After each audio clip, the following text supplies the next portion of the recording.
শুরু করছি হৃদমায়ার প্রেমগাথা উপন্যাসটি। লিখেছেন রিক্তা ইসলাম মায়া, পর্ব 10। আর শুরুতেই বলে নিচ্ছি, আজকে কিন্তু অনেক বৃষ্টি সারা বাংলাদেশ জুড়েই। তো তারপরও আপনাদের জন্য কষ্ট করে ভয়েস দিচ্ছি, প্লিজ অ্যাডজাস্ট করে নেবেন। তো শুরু করছি। টানা 3 দিনের জ্বরে কলেজ কোচিং সব কিছুই বন্ধ করলো মায়া। আহত মাথার ব্যান্ডেজ ছাড়ালো আরও একদিন আগে। আপাতত কাটা জায়গা মলম লাগিয়ে কলেজের জন্য রেডি হচ্ছে সে। আর কয়েকদিন বাদেই তো মায়ার বড় বোনের বিয়ে। অবশ্যই লম্বা ছুটিতে থাকবে ওরা। তাই এই মুহূর্তে কলেজ অফ করা মানে নোটিশনামা আরিফের হাতে যাওয়া, যেটা মায়া আপাতত চাইছে না। তাছাড়া অসুস্থতা ছাড়িয়ে এখন মায়া ঠিকঠাকই আছে। আরিফও আজ আশুগঞ্জ থেকে চট্টগ্রাম ফিরবে বিগত 4 দিন পর। এখন আরিফ বাসায় এসেই যদি মায়াকে অসুস্থ অবস্থায় বিছানায় পড়ে থাকতে দেখে, তাহলে প্রশ্ন করবে না, মায়া অসুস্থ কেন, কি হয়েছে, এত ব্যথা কিভাবে পেল? তখন মায়া কি উত্তর দিবে? উত্তর কি আছে নাকি মায়ার কাছে? না, নেই তো। এই জন্যই তো মায়া পালিয়ে বাঁচতে চাইছে আরিফ হতে। তাছাড়া একটা অনাকাঙ্ক্ষিত ঘটনাকে কেন্দ্র করে কী বা বলবে সে? রিদ খান নামক উগ্রবাদী লোকটা ইচ্ছাকৃতভাবে মায়াকে আঘাত করেছে, এটা বলবে? আরিফ কি বিশ্বাস করবে মায়ার এ কথা? অবশ্যই করবে না। বরং উল্টো মায়াকে ধমকাবে আর বলবে হৃদের সাথে মায়ার কি এমন শত্রুতা চলছে, যার জন্য রিদ খানের মতো লোক নিজে মায়াকে জেনে বুঝে এতটা আঘাত করলো। এখন মায়া নিজেই জানে না রিদ খানের সাথে আসলে মায়ার কি নিয়ে এত শত্রুতামি। যেটা না জানে সেটা বলবে কিভাবে? মায়া তো শুধু জানে রিদ খান শুরু থেকে মায়াকে পছন্দ করে না। তাদের দেখা হলেই শুধু অকারণে মায়াকে অপমান করে, বারবার করে, যার জন্য মায়ার খুব আত্মসম্মানে লাগে। এজন্য মায়াও রিদ খানকে একদমই পছন্দ করে না। মায়ার অপছন্দের লিস্টে সর্বপ্রথম রিদ খানই আছে। দীর্ঘ মনস্তাত্ত্বিক চিন্তার মধ্যেই ধীর হাতে মাথায় হিজাব বাঁধল মায়া। কলেজ ব্যাগে বই গুছিয়ে নিতে নিতে ততক্ষণে জুইও মায়ের টিফিন বক্স গুছিয়ে মায়াকে নিয়ে ছুটল সদর দরজা দিয়ে বাহিরে। বাহির থেকে দরজায় তালা ঝুলিয়ে সিঁড়ি বেয়ে নামলো 4 তলা থেকে নিচে। রাস্তায় যেতে যেতে দুজনই নেমে ঘেমে একাকার। বিরক্তি চাপিয়ে রিকশার জন্য অপেক্ষা করলো অনেকক্ষণ, তারপরও একটা গাড়ির হদিশ পেল না। একটা সময় বিরক্তি নিয়ে বাধ্য হয়ে দুজন হাঁটা ধরলো কলেজের উদ্দেশ্যে। আজ অনেকটাই লেট হয়ে গেছে দুজনের, এর মধ্যে ক্লাস টাইম ওভার হতে চলল। তাই প্রথম ঘন্টা না পেলেও দ্বিতীয় ঘন্টা ধরা চাই। এদিকে টনটনে কোমরের ব্যথা নিয়েও মায়া পা খুঁড়িয়ে পাক্কা 20 মিনিট হাঁটার পরও যখন কোনো গাড়ির দেখা পেল না, তখনই বিরক্তির কপাল কুঁচকায় জুই।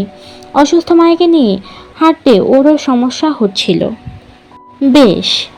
জুই হাঁটতে হাঁটতে বিরক্তির চোখে রাস্তার এপাশ ওপাশ 2 পাশে মাথা নাড়িয়ে দেখে নিয়ে তিক্ততা প্রকাশ করে বলল, বালের গাড়ি। বিপদের সময় একটা গাড়িও পাওয়া যায় না। সত্যি গাইস, আমারও কিন্তু রাগ উঠলে কথায় কথায় বাল বাল বলি। তোমরা কারা এরকম করো বা কাদের এই বদ অভ্যাসটা আছে বলতে পারো। আচ্ছা, শুরু করছি। অন্য সময় হলে আপা যাবেন আপা যাবেন বলে লাইন ধরে দাঁড়িয়ে থাকে, অথচ আজ দেখো একটা গাড়িরও খবর নাই। ধুর, বাল, ভালো লাগে না। জুয়ের কথায় ফুটপাত থেকে দৃষ্টি সরিয়ে জুয়ের উপর চোখ রাখলো মায়া। কপালের ভ্রুর জোড়া হালকা উঁচিয়ে আর চোখে বেশ কৌতূহল, বেশ আগ্রহ নিয়ে মায়ের প্রশ্ন করে জুইকে, বাল কি? বাল মানে জানোস না? না। মজা লস আমার সাথে? না। দেখ রিক্তা, মেজাজ খারাপ করবি না, এমনি রাগ উঠতেছে। বালের একটা গাড়িও পাচ্ছি না, তার উপর আবার তোর কোমরের ব্যথা। আচ্ছা, তোর কি বেশি কষ্ট হচ্ছে হাঁটতে?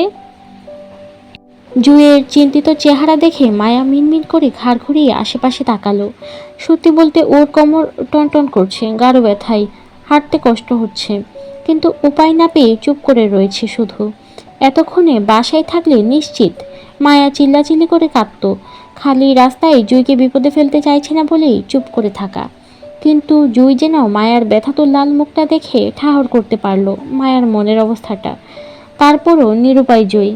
কোথাও কোনো গাড়ির হদিশ নেই, জনমানবহীন নির্জন রাস্তা। তার চেয়ে বেশি আশ্চর্যজনক হলো সকাল সকাল পাবলিক রাস্তায় খালি দেখে। যে রাস্তায় সারাক্ষণ গাড়ি ভিড় লেগেই থাকে, সেই রাস্তায় হুট করে নিস্তব্ধ দেখে খানিকটা সন্দেহ হলো জুয়ের। রাস্তাঘাটে হরতাল চলছে কিনা এই বিষয়ে খানিকটা নিশ্চিত হতে তীক্ষ্ণ দৃষ্টিতে আশেপাশে তাকালো। হঠাৎই তখনই কানে আসলো কারো হাঁক ছেড়ে ডাকার শব্দ।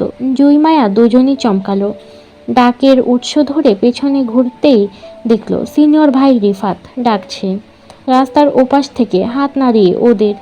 পরিচিত মুখ হওয়ায় দুজনই থামলো। মায়া খানিকটা ইতস্তত বোধ করে জুইয়ের শরীর ঘেঁষে দাঁড়াতেই চোখ উঁচি তাকালো জুই। মায়ার দ্বিধার কারণটি বুঝে চোখের ইশারায় আশ্বস্ত করলো সে আছে বলে। রিফাত ততক্ষণে ওদের মুখোমুখি হতে হতে মায়ের দিকে প্রেমময় দৃষ্টি ফেলতে ফেলতে জুইয়ের উদ্দেশ্যে বলল, কি ব্যাপার, তোমরা এতদিন কলেজে যাওনি কেন? শুনলাম মায়া নাকি সেদিন আঘাত পেয়েছিল হৃদ ভাইয়ের ছেলেদের হাতে। আমি বাড়িতে ছিলাম না, ঢাকায় ছিলাম।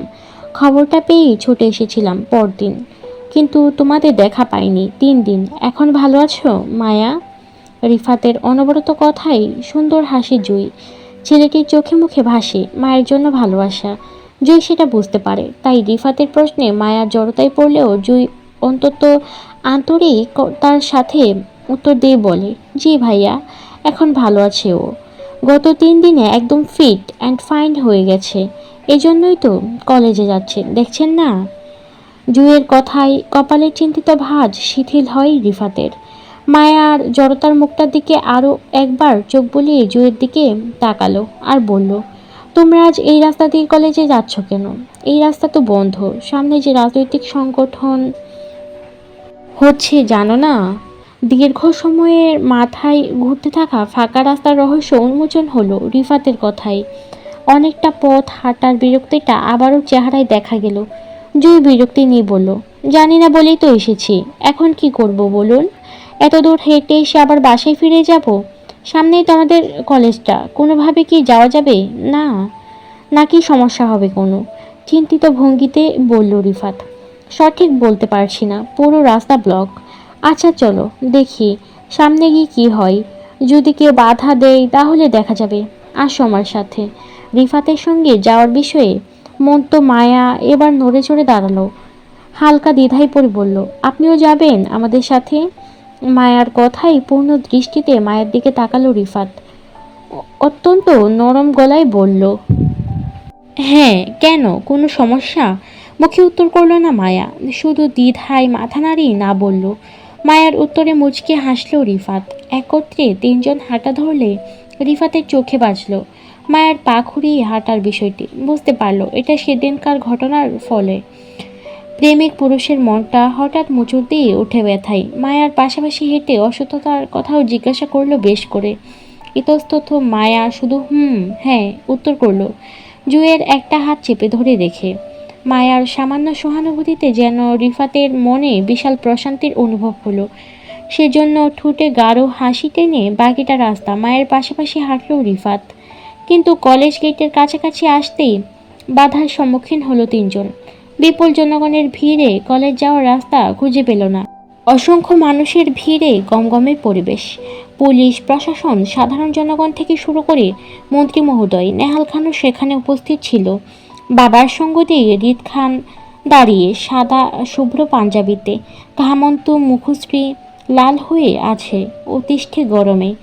তারপরও গম্ভীর মুখে দাঁড়িয়ে বাপদাদার পাশে।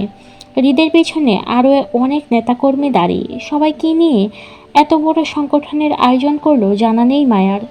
তবে চারপাশে উত্তেজিত পরিবেশ দেখে মনে হচ্ছে এটা কোনো সাধারণ সমাবেশ নয়। হই হুল্লোড় এই উত্তেজিত পরিবেশকে নিয়ন্ত্রণ করতে পুলিশ বাহিনী থেকে শুরু করে ছাত্ররা পর্যন্ত ছিল সেই সম্মেলনে পাহারা দিয়ে দাঁড়িয়ে। অসংখ্য মানুষের ভিড়ে পুরো রাস্তা ব্লক করে ভিড় লেগে আছে। পুলিশের জিপ থেকে শুরু করে অসংখ্য বাইক, কার, ট্রাক, সিএনজি আর অটোরিকশা। মায়ারা সেই সমাবেশের সামনেই আটকা পড়ল। রিফাত এগিয়ে গিয়ে পরিচিত কয়েকজন ছেলেদের সাথে কথা বলল, যাতে মায়াদের যাওয়ার রাস্তা করে দেয়, বাধা না করে। সম্মতি পেয়ে রিফাত মায়াদের নিয়ে রাস্তার পাশ ঘেঁষে চলল কলেজের উদ্দেশ্যে। অসংখ্য মানুষের ভিড়ে হওয়ায় রিফাত সেফটির জন্য জুই আর মায়ার হাত চেপে ধরল নিজের 2 হাতে। কিন্তু কয়েক কদম যেতেই ফের আটকে পড়ল পুলিশের কাছে। জুই, মায়া তখনও ভয়ে সিটি দাঁড়িয়ে রিফাতের হাত ধরে।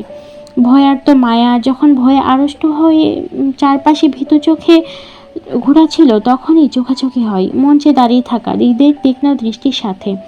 ভয়ার্ত মায়া আরো ভয়ার্ত হলো। ফের হৃদের সাথে মুখোমুখি হবে কালক্ষণে ভাবেনি। তাই ভয়ার্ত মায়া হৃদের তীক্ষ্ণ দৃষ্টির আড়াল হতে তৎক্ষণাৎ রিফাতের পেছনে লুকিয়ে পড়ল নিজেকে আড়াল করে। মায়ার হঠাৎ কাণ্ডে গম্ভীর হৃদকে আরো গম্ভীর দেখালো। তার কুঞ্চিত ললাটের ভাঁজ আরো গাঢ় হলো। ঘাড় ঘুরিয়ে তাকালো আসিফের দিকে। চোখের ইশারায় কিছু একটা বলতেই তৎক্ষণাৎ মঞ্চ ছাড়লো আসিফ। দ্রুত পথে এগিয়ে আসলো মায়াদের কাছে। পুলিশের সাথে কথা বলে মায়াদের যাওয়ার রাস্তা করে দিল এবং নিজ দায়িত্বে নিয়ে কলেজ গেট পর্যন্ত এগিয়ে দিল। মায়া বাড়ির কেউ আর কারো দিকে তাকালো না, যার যার মতোই রইল। কিন্তু যখন মায়া কলেজ গেট পার হয়ে ভিতরে প্রবেশ করলো তখনই পেছন ডাকলো আসিফ। মায়া পেছনে ঘুরতে অন্তত বিনীত সহিত আসিফ একটা গোল প্যাকেট এগিয়ে দিতে দিতে বলল, এটা আপনার। মায়া বুঝল না আসিফের কথার মানে, তাই প্যাকেটের এদিকে তাকিয়ে ফের আসিফের উদ্দেশ্যে শুধুই বলল, আমার মানে? জি, ভাই পাঠিয়েছে এটা আপনাকে দিতে। হয়তো আপনার কিছু হবে, আমি চেক করিনি, আপনি পরে চেক করে দিবেন। এখন ধরুন। আসিফের সহজ সরল কথায় মায়া ভীষণভাবে চমকায়। হৃদ খানের মতো মানুষ মায়াকে ভালো কিছু দিবে, এটা হতেই পারে না। মায়ার ধারণা আসিফের হাতে এই ছোট খামের প্যাকেটটিতেও এমন কিছু আছে যেটা মায়াকে ফের অপমানিত করবে। মায়া আসিফের হাতের প্যাকেটটি নিল না, উল্টো কড়া গলায় নিষেধ করে পালিয়ে গেল কলেজে। আসিফ পেছন ডেকেছিল বেশ কয়েকবার, কিন্তু মায়া সাড়া দেয়নি। এই জন্য ব্যর্থ হয়ে খামটি নিয়ে ফেলল হৃদের কাছে। আসিফ রয়ে শয়ে সবটাই হৃদকে জানালো মায়ার নাকচ করার বিষয়টি নিয়ে। মঞ্চে দাঁড়িয়ে থাকা গম্ভীর হৃদ তখনও কিছু বলল না। আর না, তার ভাবমূর্তির পরিবর্তন হলো, শুধু গম্ভীর মুখের হৃদের চোয়াল শক্ত দেখালো তৎক্ষণাৎ। অতি রাগ চেপে রাখার প্রয়াসে তার গম্ভীর চোখ দুটো খানিকটা লালাভময় দেখালো। শক্ত চোয়ালে সামনে তাকাতে তাকাতে আসিফের উদ্দেশ্যে বলল, তোর বিয়াদব ভাবির খোঁজ পেয়েছিস? না ভাই। হাফেজ সাহেবকে বল আমার সাথে দেখা করতে। জি ভাই। পরপর 3 দিন মায়ার সাথে হৃদের মুখোমুখি হতে হয়নি, কারণ ভয়ার্ত মায়া বরাবরই হৃদকে এড়িয়ে পালিয়ে গেছে। একদিক থেকে হৃদ আসলে অন্য দিক থেকে মায়া পালিয়ে বাঁচে। এমন না যে হৃদ মায়ের সাথে দেখা করতে আসতো, সে মূলত নিজের কাজেই আসতো, কিন্তু তারপরও মায়া পালিয়ে বাঁচত। হৃদের বিগত কয়েকদিন বাবার সঙ্গ দিয়ে চট্টগ্রামে থাকায় মায়ার মুখোমুখি বেশ কয়েকবারই হয়েছিল, কিন্তু প্রতিবারই হৃদের মায়াকে দেখার আগে মায়া পালিয়ে গেছে অন্যথায়, যাতে হৃদের চোখে না পড়ে। এজন্য এর মূল্যে দুজনে দেখা হয়নি আর। তবে হৃদ যখন নিজের কাজে ঢাকা চলে আসে তখন মায়াও বড় বোনের বিয়ের জন্য বাড়িতে চলে যায়। দুজনের দেখা না হওয়ায় পেছনে মায়ার দিন দিব্যে যাচ্ছিল। বড় বোনের বিয়ের জন্য দুম বাদে কেনাকাটা করতে লাগলো, কিন্তু মাঝখান দিয়ে একদিন সকল বান্ধবী মিলে আবারও নরসিংদীর উদ্দেশ্যে গেল মায়ের অচেনা স্বামীকে খুঁজতে। ব্যর্থ হলো, কিন্তু বিপত্তি বাঁচলো সেখানেই। ঝামেলার মাঝে আরও ঝামেলা সৃষ্টি হলো। এলোমেলো জীবনের দৌড় আর অগোছালো হলো। ভুল বোঝাবুঝি রেশ বাড়লো, ভয় কমলো না। হৃদ মায়ার মুখোমুখি হওয়ার থেকেও আরো দূরত্ব বাড়লো। শেষ হলো হৃদমায়ের প্রেম কথা উপন্যাসটির 10ম পর্ব। এই পর্বটি অনেক ছোট, আমি ভাবিনি এত ছোট পর্ব হবে। যাই হোক, অনেক কষ্ট করে কিন্তু আপনাদের জন্য ভয়েস দিয়েছি। আমি আগেই বলেছি অনেক বৃষ্টি হচ্ছে, সারা বাংলাদেশই হচ্ছে, বন্যা হওয়ারও সম্ভাবনা আছে। আল্লাহ যেন সবাইকে নিরাপদ রাখে, সেই চাও আমাদের। আর এই ঝড় বৃষ্টির মাঝে আমি আপনাদের জন্য ভয়েস বানাচ্ছি। আমারও ভালো লাগছিল না, কিছু বোরিং লাগছিল, ভাবলাম ভয়েস বানাই। কিন্তু অনেক কষ্ট জানেন, বৃষ্টির আওয়াজ, আরও তো কত ঝামেলা আছে, কারেন্ট নেই, তাই না?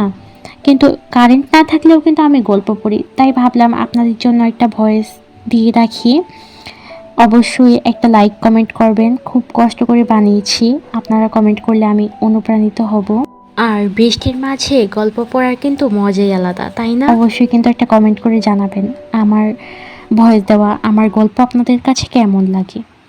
ধন্যবাদ।